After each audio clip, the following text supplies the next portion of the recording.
is special. And then you have places like Notre Dame, right? Like that's iconic. And I mean we've won there one time since 1979. Now, I know we've only played there once, but still, I mean, it's not like you get to go to a place like Notre Dame every year. And I think, the history of Notre Dame, the brand of Notre Dame it speaks for itself. I mean, this is a historic place that Tim Bourret loves to tell me about for 20 years. So I know way more about Notre Dame than I probably should.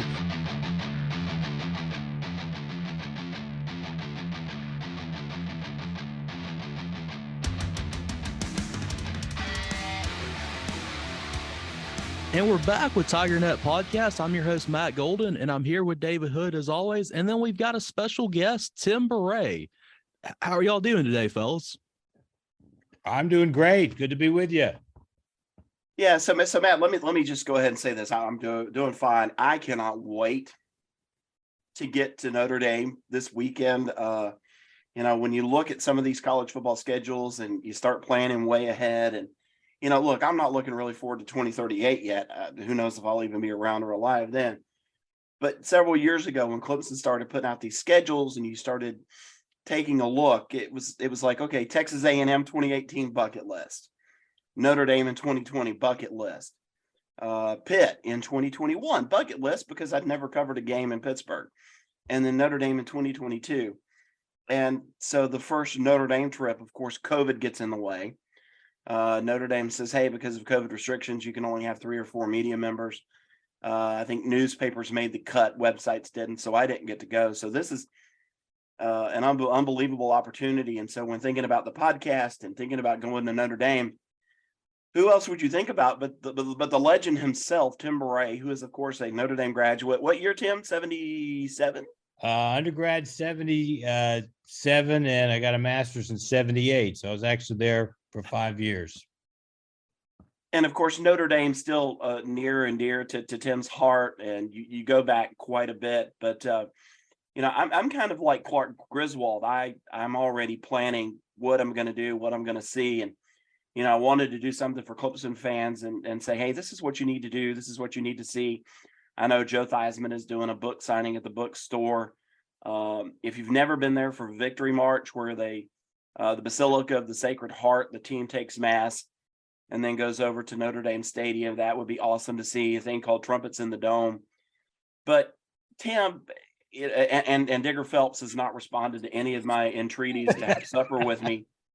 But if you're a Clemson fan and this is your second time going to Notre Dame, what are some things that they need to do, need to see? Hey, let's go ahead and scratch this off the bucket list. Yeah, there. I would say the Trumpets in the Dome. If you're going to get there on Friday, Trumpets in the Dome is at. Well, they say it starts at 4:10. I'd get there a little bit beforehand. I bet there'll be a lot of people there for this one. But you go into the rotunda of the Golden Dome, which is the administration building, and the band members who play the trumpets, they're up levels up, and they play all the different fight songs and different music that has to do with Notre Dame. It only lasts about 15 or 20 minutes, but it's kind of a neat thing to do on Friday. And then they have a new thing they've done they didn't do when I was at school, but the band actually does a performance outside the steps of the dome at midnight on Friday night. I guess it's kind of Notre Dame's answer to yell practice, although it's nothing like that. It's just the band performing at midnight right there on campus at the steps of the dome. Now, I believe about 3:00, the band also has a performance at the steps of the architecture building, which is, as you face the Golden Dome, is just to the left. It was the Notre Dame Library when my father was in school in the 1940s. And that's kind of a neat, thing to see. the day of the game. And then you talked about the team will go to mass, and then we'll march, kind of Notre Dame's answer to Tiger Walk. They walk from the church to the stadium. Now, those are just some of the traditions. And I also have, recommendations on, if you're on your own, you're a Clemson fan wanting to see campus. The campus is beautiful. It's pretty much a pedestrian campus. I mean, obviously there are roads to drive around it, but you got to go through a gate to get on campus. And basically the weekend of a football game, you either need to say, Digger Phelps, or you're going to see Father Jenkins at Corby Hall. Those are the only two things. So now Sunday you can get in if you tell them you're going to mass, but Friday and Saturday you're not going to be able to drive your car on campus. So you need to park at the big parking lot at the Convocation Center, or you can park over by the Hames bookstore, and then just walk to campus from there. You can drive your car to those two spots. It's not a huge sprawling campus. It's definitely walkable. And so, but anyway, I'd say some of the musts to see are the Athletic Museum on the second floor of the Convocation Center. Have all kind of displays on Notre Dame history. They used to have all 7 Heisman trophies in there, but they moved those to the football building, which you cannot get into. That's locked down unless you know Chancey Stuckey's cell number and he can come in and let you in. But they have all kind of beautiful displays up there on the second floor. It also is the site of the first game day in 1993. That's where the setup was for them. One of the unbelievable things they have is on a wall near the ceiling that goes all the way around the entire circumference of the building. They it looks like it's carved, but it's set the names of all Notre Dame letter winners in every sport back to 1887. It's an unbelievable display. So it's kind of something to see. So then, you can go, it's easy walk from there to the Hesburgh Library, which is Touchdown Jesus. You need to have your picture made in front of Touchdown Jesus. Then you can go walk from there to Washington Hall. Now, Washington Hall, the thing about that is the front steps of Washington Hall is, according to the legend, where George Gipp passed out one night after having a few beers downtown at a pool hall. He caught pneumonia and then tragically passed away on December 14th, 1920. Washington Hall is right next door to the Golden Dome, which is right next door to the Basilica. Even if you're not Catholic, you need to go into the Basilica and see it. It's a beautiful, just a beautiful church. And then below that is the Grotto, which is a replica of in 1858 when the Blessed Virgin Mary appeared to a French girl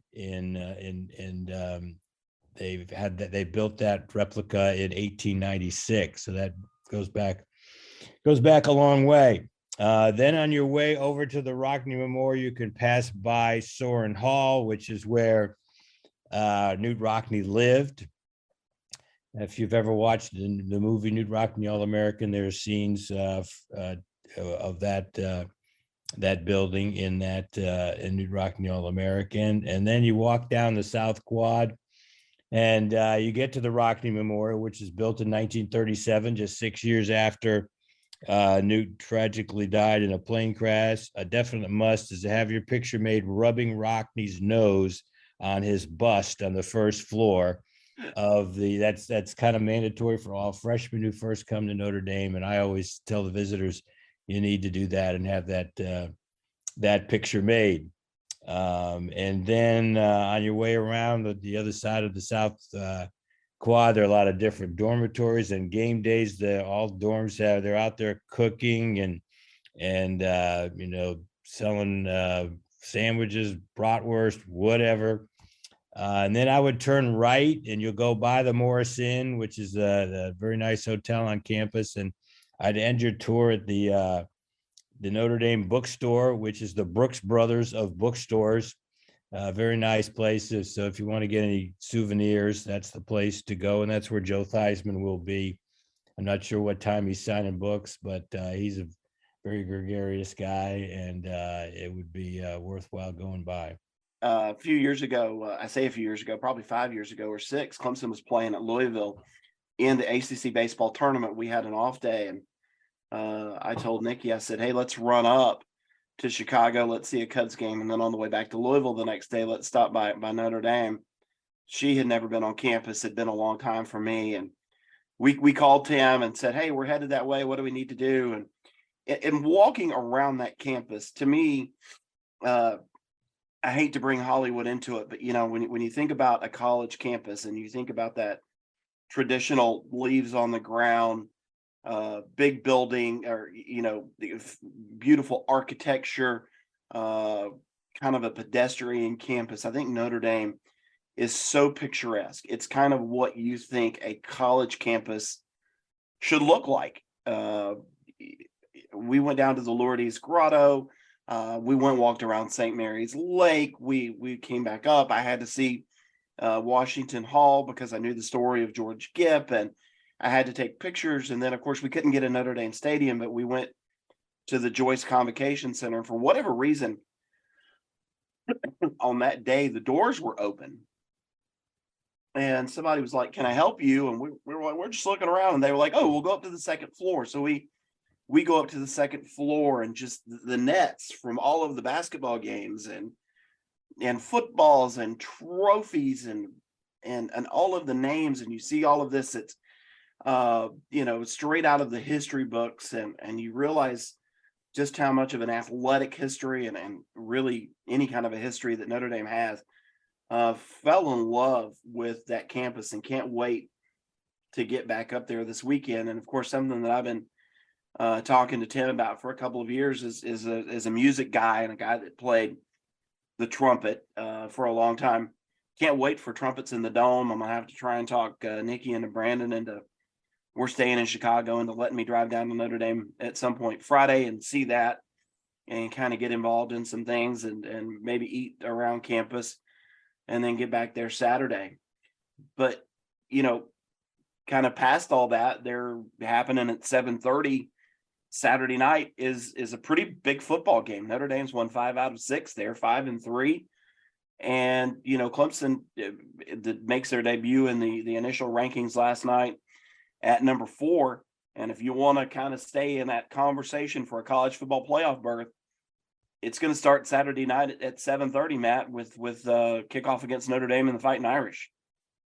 Well, yeah, and that's a great point. And it's a funny thing too. Is I would say, before the season, if you talked to any Clemson fan and said, "All right, what are the big games this year?" They would have probably had NC State and Notre Dame circled. Then Notre Dame had kind of a rough start with Marshall and had the loss to Stanford, and it's kind of like that game. This game has kind of not been as highlighted considering Clemson's had all these big games with NC State, Syracuse. All of a sudden, you've got Notre Dame playing outstanding ball against Syracuse, and this game's a big game again. And you're right. I mean, it's right after the rankings. You've got Georgia and Tennessee duking it out this week. So if Clemson wins, there's a good chance that Clemson's moving up to that number 3 spot. Huge weekend and a big test. So, of course, Tim is on the Clemson radio network. And Tim, I know you've already done a lot of scouting. You've probably watched every Notre Dame game. You've seen every Clemson game in person. And in taking a look at what Notre Dame does, and I watched every second of that game against Syracuse the other day. Drew Pine, look, he's not Lamar Jackson. He's not going to break the pocket and go 80 on you or anything like that. He's more of kind of a game manager. But with Audric Estime, Diggs, a 3-headed monster running back, a big offensive line, Michael Mayer, the tight end, who is an All-American, maybe the best tight end Clemson will see in years. This is a Notre Dame offense that can score some points and they can move the football on you. Yeah, they can. Now their bread and butter is certainly, running the football. They got a pretty good offensive line, and you really saw that against Syracuse and some other games. Now, quite frankly, they haven't faced a defensive front that Clemson has, but maybe Clemson hasn't faced as strong a bunch of backs as Notre Dame has. So that's going to be, very interesting. I have to say, in Clemson's favor, though, is the health of Brian Brzee and Thomas. I think they're going to be at their peak as far as the season goes, and they're prepped for this game, and they're going to be very important players, along obviously with Davis, in the middle, and then the linebackers that certainly fill in. So if Notre Dame can't run the ball, they're kind of in big trouble. They have a great tight end in Mayer, as you said. He's tied for the Notre Dame record for touchdown receptions by a tight end with Ken McAfee, who played against Clemson in the 1977 game in Death Valley. He was Joe Montana's favorite receiving target. They don't have that many dynamic wide receivers, but I guarantee you Chancey Stuckey is going to have those guys fired up and ready to go, certainly against Clemson. Yeah, I mean that it's so interesting to me too that Chancey Stuckey is the receivers coach there, because as much one of the big things that has been a trend in recent history is Clemson hiring its own, and there's a lot of alum on staff, and the fact that he got out and has made a pretty good run at Notre Dame has been very impressive, and absolutely will be fun to kind of see Dabo and his old student go at it this weekend. Absolutely. I couldn't agree with you more. He actually coached last year at Baylor for a really good Baylor team, and the wide receivers were very successful there. He's got kind of a young group now at Notre Dame, and obviously the quarterback Pine is the second string quarterback. The first string guy, Ty Buckner, is out for the year with an injury. So that's made it a little bit tough on the receivers. Now, Pine has had some good games. He played great against North Carolina. Notre Dame is North Carolina's only loss. It was final score was a 13-point decision, but North Carolina scored 2 touchdowns late in the fourth quarter. They really dominated North Carolina in that game, offensively and defensively. I love the fact that you brought up Chancey Stuckey again. Chancey's a guy that I've seen a lot over the past few years. Well, maybe not the last 2 years, but he was on Dabo's staff. He was one of the analysts or graduate assistant. Was at the camps. He was always at practice, and Tim, I think you'll agree with me. Always a smile whenever you see him, and one of those guys that you get a hug, you get a handshake, and then I would kind of see him at the camps and kind of coaching guys, and I go, Chancey's going to be successful. In fact, I think I wrote that somebody's going to give Chancey a chance, and he's going to be a great wide receivers coach, and then maybe beyond that, who knows what he could be. But one of those just guys that you pull for, that you really like. Yeah, well, I got to know Chancey very well because his last semester he did an internship in the sports information office, so he was with us multiple times per week. He worked the NCAA baseball tournament in 2006 when we wanted to go to the College World Series. So, I've been around him a lot. When he got the job at Notre Dame, 3 days later, I get a text from him, and it simply said, "Where should I live?" In other words, what city would be a good place to live around Notre Dame, or live in South Bend, or what? So it's been fun to follow his progress, and he's got a terrific personality. I think he's going to do great things in recruiting for Notre Dame. I think that's already started, as Notre Dame's got a really good class going right now, and he's got a lot to do with it. Going back to the football game, everybody knows that when Clemson went up there a couple of years ago, DJ Uiagalelei, it was his second start. He throws for, I think, 439 yards, which is a record for an opponent against Notre Dame. a high scoring affair, both teams back and forth, double overtime thriller. Tim, I don't see that being the case this time around. I think Notre Dame, their defense is pretty good. They've got a linebacker, JB Bertrand, who's really good. I like him a lot. I think it's Isaiah Prosky, who's a defensive end. That cat can really play. I love his explosiveness. They've got some dudes over on that defensive side of the ball, and Clemson's offense, probably not the playmakers that they had a couple of years ago. There's no Amari Rogers, no Cornell Powell, just kind of a different looking Clemson team than Notre Dame faced even in 2018 with Trevor Lawrence and T. Higgins and Justin Ross. I kind of see in this as one of those 27-21, 27-24 affairs. What do you see it that way? And then what does Clemson have to do to be successful and kind of move the football against this Notre Dame defense? Yeah, I agree with you on that. I don't think it'll be that high scoring of a game. You talk about Notre Dame's defensive personnel. Foskey is Miles Murphy and J.D. Bertrand is James Skalski. To put it in terms that Clemson fans might be able to relate to, Bertrand, even to the extent that he's gotten 2 targeting calls this year that he's had to come out of out of games for, and really the stats for Foskey and Murphy are very similar. And so, I think I think both teams are going to try to go in there with the idea of stopping the run and trying to make the quarterback beat you. Now, that would be fine with Clemson in 7 of the 8 games this year that DJ has done well. He didn't play that well against Syracuse, and Klubnik, came in, but I'm expecting DJ to come back, and we talk about the importance of confidence when it comes to DJ. Well, he's going to a stadium in which you threw for 439 yards, as you said, a record against Notre Dame in any stadium. So I would think he's going to have some good feelings about that. As far as the crowd is concerned, I think the Florida State crowd was pretty strong at the beginning of that game. So it's not like he hasn't played in a hostile environment, before. I think Pine on the other side for Notre Dame quarterback, if you can get some pressure on him and rattle him, you can do pretty well against Notre Dame's offense. The key is going to be stopping. The key for both teams is going to be stopping the run.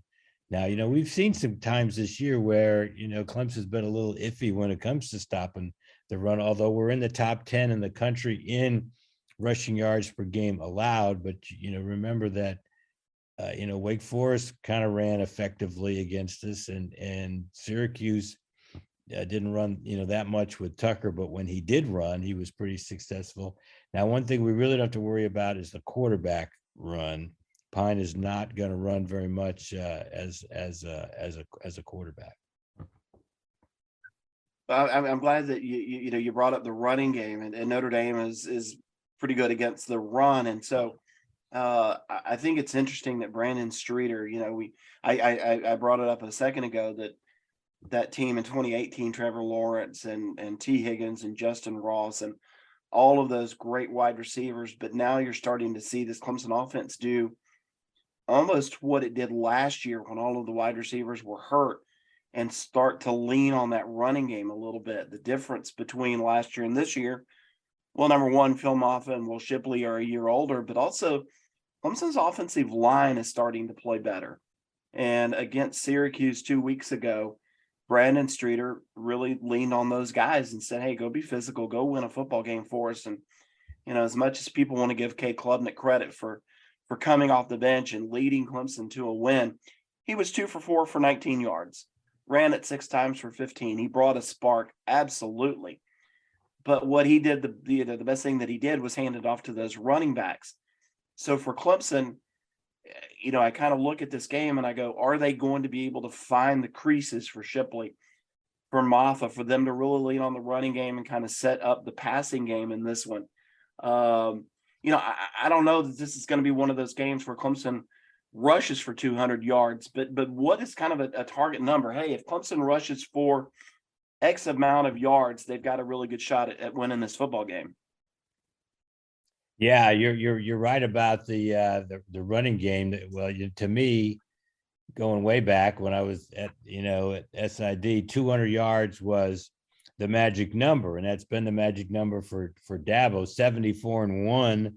74-1 when Clemson rushes for over 200 yards and won 70 in a row, dating back to the Georgia Tech ACC championship game at the end of the 2009 season. Notre Dame on the other side, since 1996, I believe they're 113-10 when they rush for 200 yards in a game. So that is kind of the magic number. Now we may have a game where both teams rush for 200 yards based on what they want to do, especially if somebody were to break one.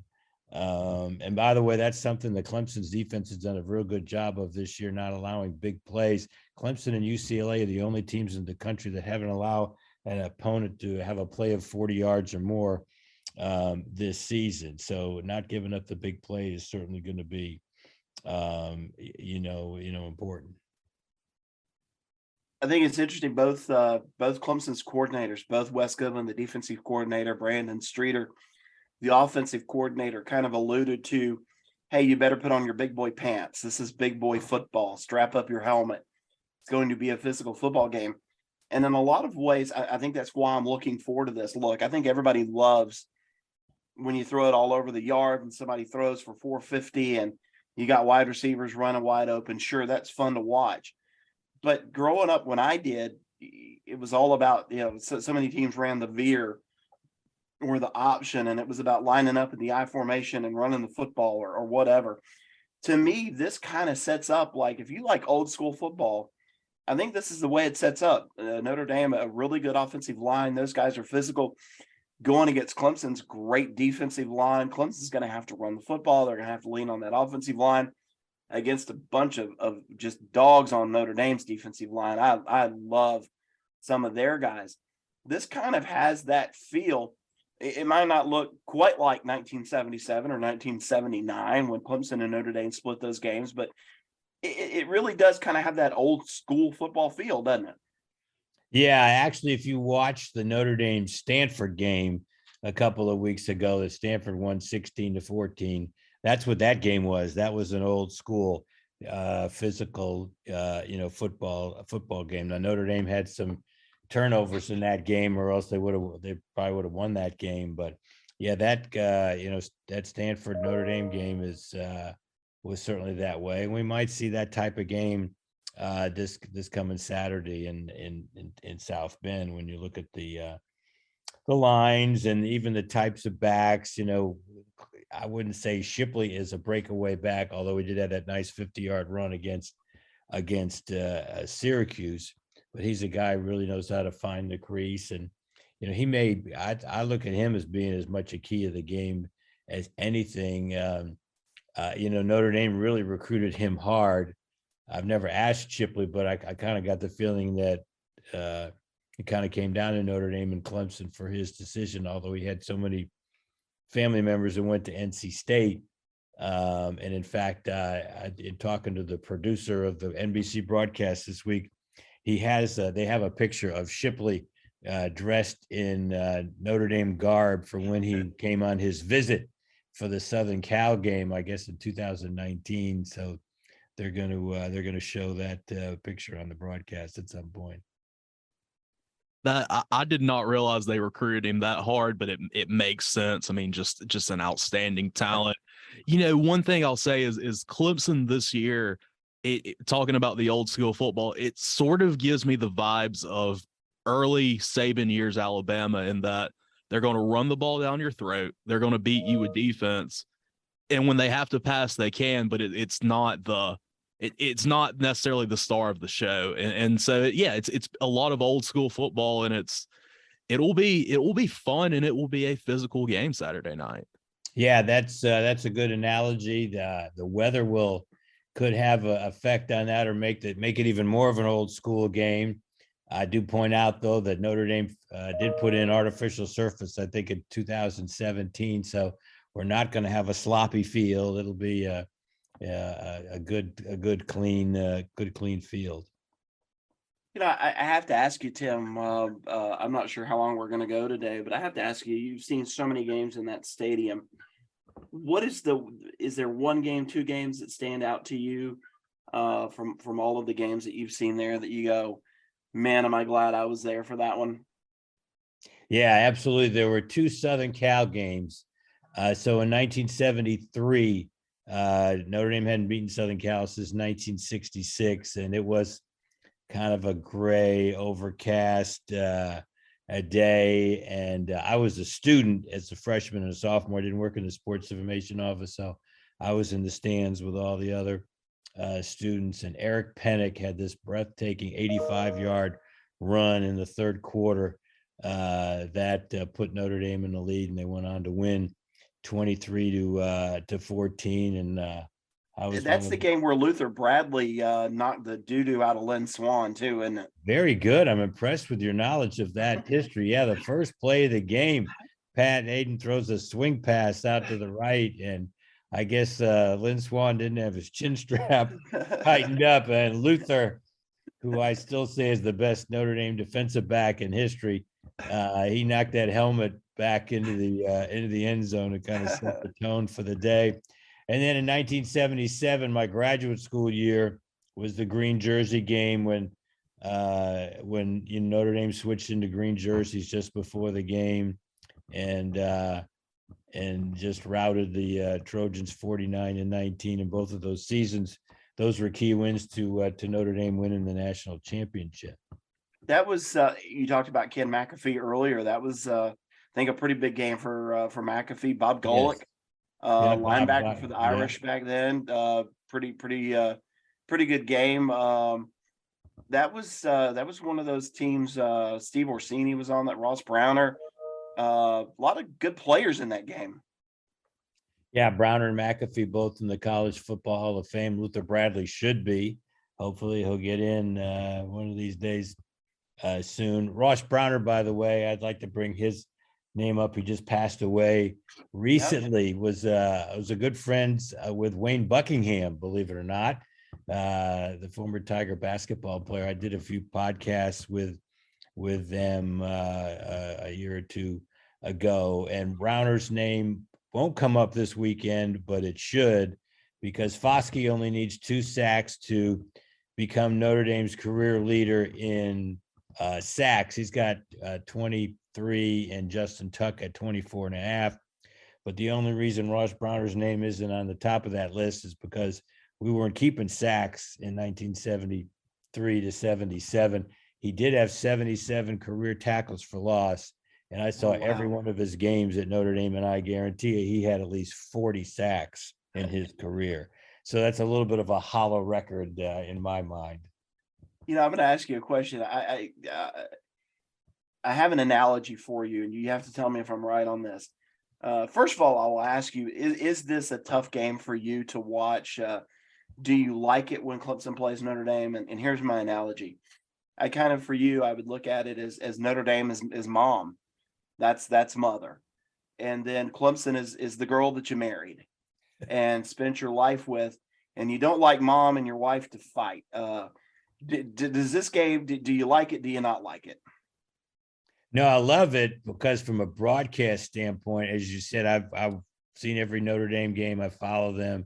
So I almost have to do no preparation for this game as far as the broadcast is concerned, because I know the history of both schools and I know what the players have done.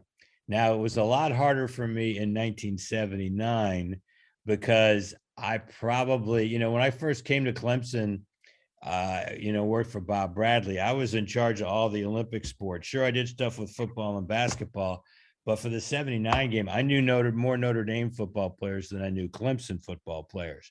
Rusty Lish was the Notre Dame quarterback in the summer of 1978 when I was in summer school and he was in summer school. He and I lived in the same dorm. We played golf together at least twice a week. on Saturday nights, we would split a pizza in the dorm. So, I mean, I was close to him. And so, that was a little bit crazy. But now, I don't know Marcus Freeman. I didn't know Brian Kelly. And you know how close I am to Coach Sweeney. So there's no, there's no situations there. I definitely want, Clemson to win, and I'll root for, follow Notre Dame on every other game. But it is a fun game for me. I really enjoy it. I get to see a lot of friends.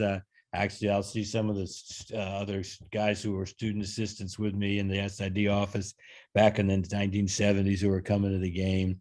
Guys I still, keep in touch with. So that'll be a fun aspect of it too.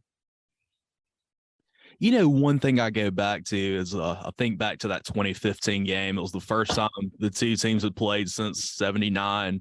And it was just, that was before Clemson had made the playoff. And while Clemson was ranked very high that season, going into that game, it felt like Notre Dame. I can't remember what the line actually was, but it felt like Notre Dame was the favorite.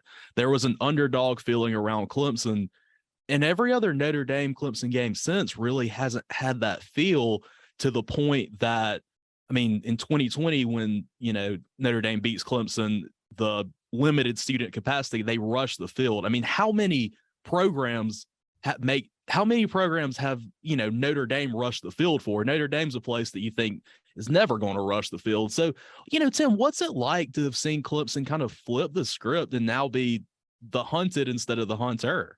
Oh, good question. Yeah, you're right.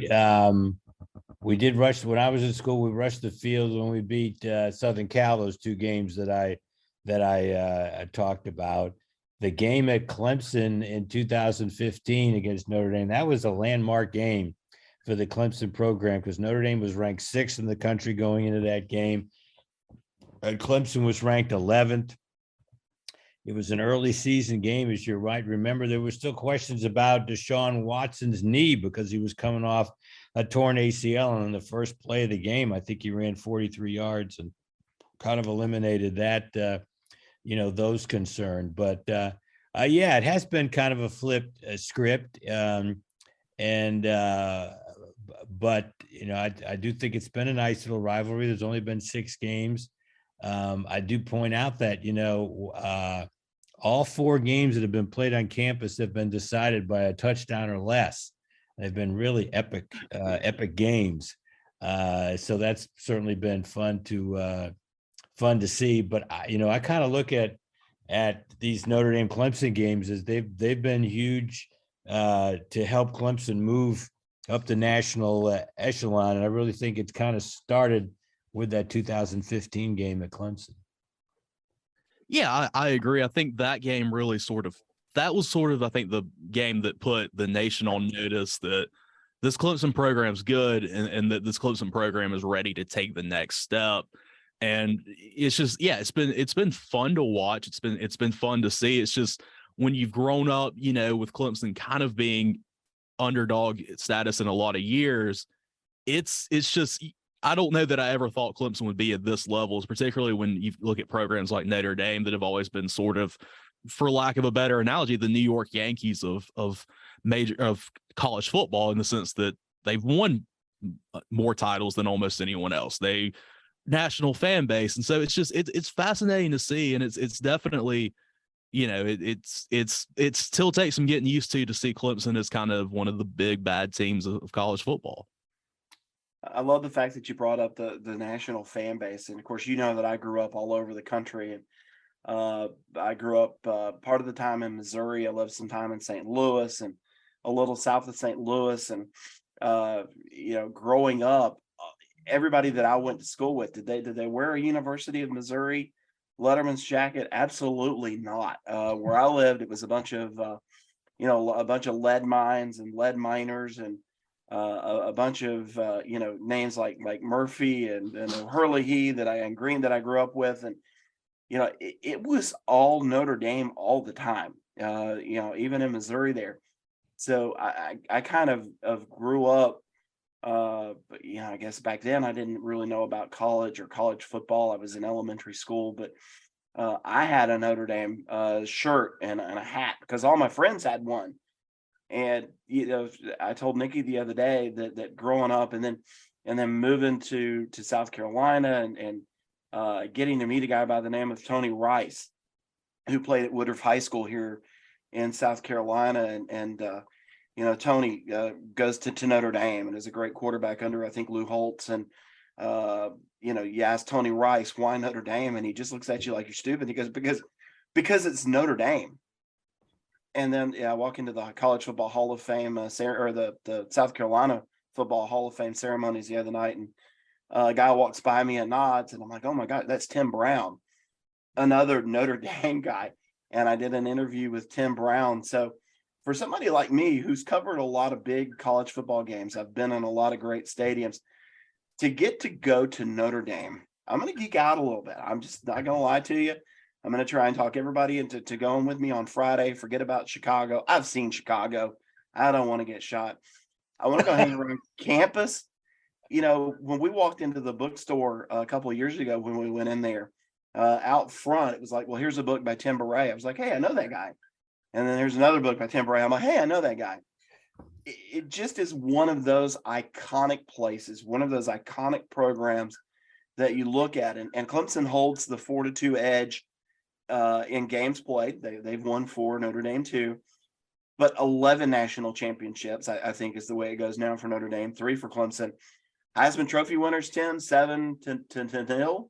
7, yep. Yeah, 7-0. So this is just one of those programs. And I love the fact that Marcus Freeman gave Clemson a compliment in his press conference this week when he said, these are 2 blue blood programs going at it.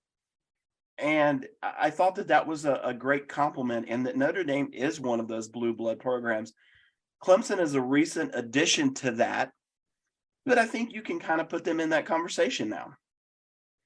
Yeah, no, I agree with you. And my best story I can give you as far as Notre Dame being a special place, when we went in 2020, Dabo had never been to Notre Dame. And so he wanted to see the campus. So after the walkthrough on Friday, I had driven up. So me and Don Munson, we drove him on campus and showed him around. He got out of the car. We went to the grotto. He lit a candle for his father at the grotto. I brought him up to the Golden Dome, brought him into the church, showed him where Newt Rockne used to live. And it was fun. But plus, of course, it was during the pandemic, so there weren't that many students around, but a few students recognized him and thought it was just really neat that he wanted to see the campus and see Notre Dame. And he engaged with a couple of those students that had come by, and it was just a great thing for me. But it also kind of gives testimony that Notre Dame is a special place, that Dabo would want to do that. I had never heard that story, and I think that speaks a lot to how Coach Sweeney is a student of the game. And I remember earlier this year hearing a story that back in the years, and I think the early 2000s, when he was out of coaching football, when he was selling insurance, him and I believe it was real estate. He was in real estate. That's right. I think it was him and I believe it was Nolan and Cole Turner's dad were on a business trip in Greenville, and Dabo's just like, we're not too far from Clemson. Let's drive up and see it. I've never seen it. I've heard all these things. And this again kind of goes in that same thing of, he loves the game. He loves the history. And it really is nice to see a coach that can appreciate it. Cause sometimes you feel like coaches are get super hyper focused on what they see on the field, what's happening between the lines. And it's nice that he has the perspective to enjoy that, he's getting to go to a lot of neat campuses, neat places, and get to see a lot of history. Yeah, it's fun to see a coach who can,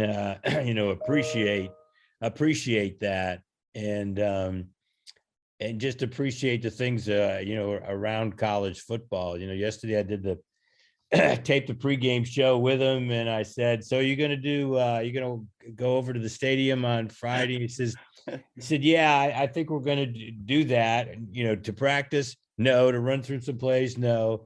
He said, no, I want all those guys who weren't here in 2020 to see the stadium. And he said, I want to give them all a chance to have their picture made in front of touchdown Jesus. I thought that was pretty cool. That's awesome. That's why I tell people that I think people get so caught up in the rivalries. Oh, I hate Ohio State and everything about them, or I hate South Carolina.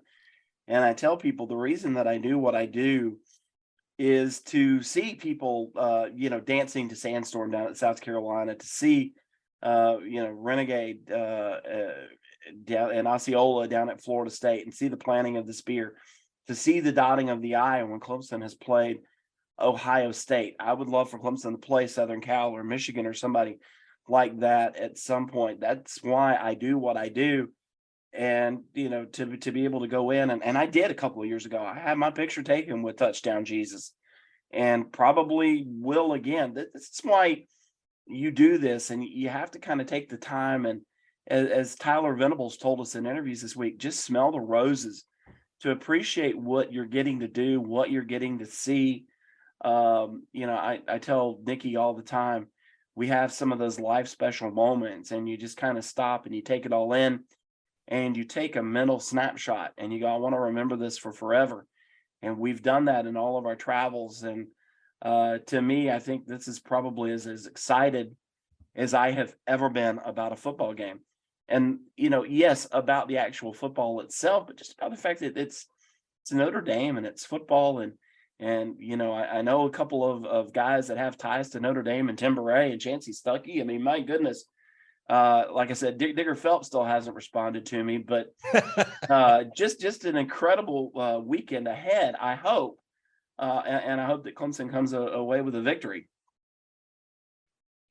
No, yeah, I'm very excited about it too. And one of the things that the ACC is smart about is that, you'll play Notre Dame every year. Clemson's not going back to Notre Dame until 2028. So that's the next time that obviously the two teams meet in Death Valley next year on November the 4th. And by the way, Clemson fans always ask me, how come we have to go to Notre Dame 2 times in a row? Well, it's just because the way the schedule works out, that they're trying to play all the ACC teams 4 times in every 12 years. And sometimes you have to go back to back. So by the way, good for me though. I'm thrilled with it. But so Notre Dame comes to Clemson in 2023, but they're also coming to Clemson in 2027. So the next time the two teams meet will also be at Clemson. And then the Tigers go back in 2028. And by the way, the 2031 season will kick off on Labor Day night with Notre Dame at Clemson. So now I'm already, people are going to start asking me for tickets for that game already. Sure. Looking at 2031 and maybe I'll have a kid that's going on an official visit at that point. Matt, we have a couple of sponsors. Number one, thanks to Herb Tyler, who Tim Bourret knows really well at Chick-fil-A and Seneca, for helping sponsor this. We also do Prize Picks, and in looking at our Prize Picks, let's look at this game. Tim Bourret brought up a great stat about the 200 yards rushing. So Matt, does either team reach 200 yards, and which would it be? I mean, the thing is I gotta feel like Clemson's the team that if anybody has a chance to do it, it's going to be Clemson. You've got 2 great running backs. You've got, Shipley that is just an absolute, hoss. And then we'll absolutely, we love to run. I think Maffa, I think he's finally due for the big game. He's had good games, but I think this will really be a good time for him to get more carries, because I think we're going to have to run the ball a lot. As far as Notre Dame, I mean, the last week at Syracuse, or 2 weeks ago against Syracuse, a big thing was they did not run Sean Tucker a lot in the second half, and this coach Dino Baber says, because Clemson's D was shutting down that run. And I think that's going to be what we see again. I know Clemson had some run defense issues against Florida State, but it looks like a lot of that has been corrected. So I really am expecting a big game from Clemson's defense. And on the flip side, I think this could be a big running game for Clemson. I think people say, well, what does that mean that Clemson was taking away Sean Tucker's run? Well, for the most part, on the RPO that Syracuse was trying to run, the defensive end was taking the running back, and that was they were letting Garrett Schrader run, and he ran great. It also got him hurt. And Nikki went down to do interviews with Syracuse after the game, and she came over to the Clemson interview area, and she said, I think Garrett Schrader's hurt. I think he got hurt out there today. He was pulled against Notre Dame, just didn't look like himself. So that's what we mean when we say that Clemson kind of took away the run there.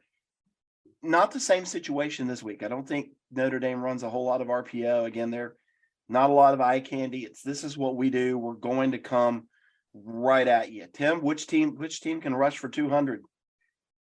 Yeah, I agree with you. I think Clemson is a bit more multiple offensively. So, I could see Shipley, having a good day, and Maffa.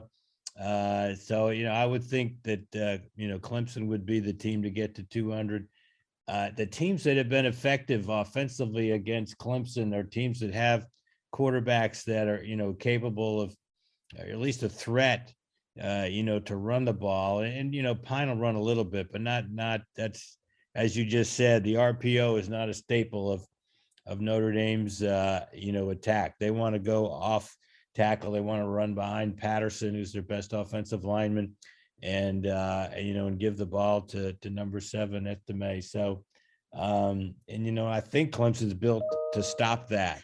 And I just think that the game plan is to make the quarterback beat you.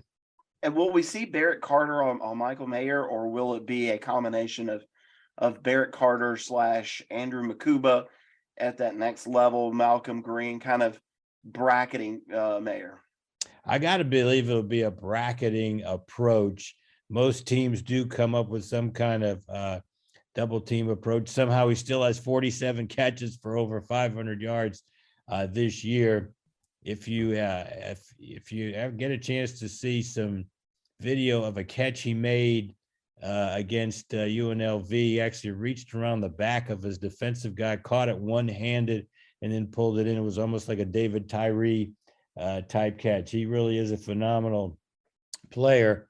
But a lot of Notre Dame media that I talked to says that sometimes Pine will force the ball too much to him. So it'll be interesting to see if Clemson can get some picks. There was one game this year he was targeted 15 times, another game he was targeted 12 times, and another game he was targeted 10 times. So he's definitely their go-to guy. I think that Clemson can run for 200, but maybe not the way people are thinking. I think that teams that have had some success against Notre Dame is with the quarterback picking up some yards. So this is a big game for DJ. And, you might see Brandon Streeter pull a page out of the old Taj Boyd handbook where you remember Chad Morris said it was really important to go out there and get Taj hit early in the ball game. So Clemson could have one of those games where you've got Shipley going for 90 and Maffa going for 60 and DJ running for 50. And you wind up with 200 yards that way with DJ, not breaking one, but running effectively. And that might be the way that they get to 200. Yeah, I agree with you. I think that'll be the approach. Yeah, I think that was something I was going to mention earlier, but I think that will be something we'll see a lot is DJ, being involved in the run game. And again, I think when you have a heavy running game like what we're expecting, you don't want one guy taking all the brunt. And right now, as David and I have talked over the past few weeks, Clemson's running back room is a little bit thin. Coach Sweeney this week said that Kobe Pace is probably close, but it will probably be Louisville before we see him back. So it's Shipley and Maffa. And if DJ can pick up some yards and be effective, that takes a lot of pressure and a lot of wear and tear off of those two guys. And I don't know that we'll see Dominic Thomas, who he has ascended into that third string role, the former walk-on. He doesn't have a carry. So yeah, it's going to be on those two guys. Sometimes I cringe when I see Will Shipley back on kickoff return because he's not afraid to bring it out. And, a lot of injuries can happen with those fast collisions. But I kind of feel like both teams are going to try and establish the run. This is going to be old school football. We've been all through that. I'm kind of in that 24 Winnie camp, as I said before, 27, 21. Weather could play a factor. No, not the 5 inches of snow that I wanted. We know that I think, Tim, you called South Bend the San Diego of the Midwest, right? Very, very tongue in cheek. Yes, I did do the Clemson's first baseball series up there with Bob Mahoney. What was that, 2014 maybe? And the first game was a picture perfect day. And so coming out of a break, I said, welcome back to South Bend, Indiana, the San Diego of the Midwest. Because believe me, I've been there for many a stormy day. I always remember my sophomore year, 1974, we played Army on October the 12th, and it snowed. Oh, see, I have in all of my years, I have covered one game where there was snow on the ground, and that was Furman. In back in the days when they were making a run in the 1AA playoffs there in Greenville, late November, maybe early December one year, and there was a little snow coming off of Paris Mountain, some snowflakes at the game. That's the closest I've ever come to a snow game. And so personally, I was really wanting it to not be like San Diego. But from what I understand, Saturday, high of 72, maybe a little bit balmy, some wind, maybe some rain during the game could play a part in it as we head to the San Diego there. But overall, should be a beautiful day. Should be a great weekend for people to get out, to explore the campus, to look at the stadium, to take part in everything that you can while you're there, and hopefully Clemson can come away with a W. Yeah, I think it's going to be a good day, and Clemson fans are going to have a big time. I'll be interested to see how many Clemson fans are up there. Now we got, as has been the case since I was in school, the opponent gets 5,000 tickets when you come to a game at Notre Dame. I did see that we had 3,900 seats for IPTAY members after you took everything off the top of the band, the staff, the player tickets, etc. And there were 12,000 requests for those 3,900 tickets. But obviously, there's different ways to get tickets these days, so it's going to be interesting to see. All right, Matt, is that it? What else you got? I think that's about all I've got. Yeah, I agree. I think we'll see a healthy amount of orange there. I knew some people. Being from Georgia, I knew some people who made the trip to Notre Dame when UGA played there a few years ago, and there was a healthy amount of red and black in that stadium. So I imagine Clemson fans will travel as well. But just an exciting game. I'm looking forward to it. It's going to be a fun weekend.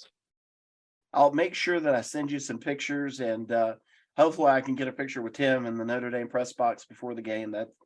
That's something that I would love to have. I think Tim knows how much respect and love that I have for him, and how much in so many ways that he doesn't understand that he's mentored me and kind of helped me along in this process. And he will never know how much I appreciate him and the man that he's been. And he learned from two of the best in Roger Valdesari and Mr. B, that's Bob Bradley. And I think guys like him don't come around very often. So for me, I again, just can't wait to get up there. If I could check into my flight right now, I would. And Tim, I appreciate your time. Appreciate you coming on. It's absolute gold. I would have you on every week if I could. I don't want to take up your time, but it's just amazing. And we appreciate you being on here with us today. Well, thanks, David, for those kind words. And yeah, we will definitely get a picture. And there's a place where we can go on the outside of the left of the press box. They have now a little veranda where you can get the view of Touchdown Jesus in the background from the top of the press box. So we'll definitely get that picture. Oh, I'm so excited. Nobody knows. It's going to be great. That sounds awesome. Yeah. Thank you, Tim, so much for taking your time today. Yeah, no, I'm excited, man. I mean, Notre Dame is a great place to play at. I mean, probably one of the richest history of college football. I mean, they have Touchdown Jesus there. They have a lot of rich history. They have a movie after Notre Dame with Rudy. And I think it's an amazing place. I think they're an amazing program, done an amazing job this year and years in the past. I think it's going to be really cool to be able to see there when the stadium's going to be packed. 2 years ago, we had COVID, so I think it was only like 20,000 people there. So this year, I don't know how much it holds. I know it holds a lot. I think it was close to 100. I don't know how much it holds, but I know it's gonna be an exciting time out there at the game at 7:30. This podcast is a production of Big Game College Football Network. For more information, please go to bgpodcastnetwork.com. For 24-hour streaming of all Big Game College Football Network podcasts, please go to biggamecfb.airtime.pro. All rights reserved. Man, they've been asleep. What you talking about? Online.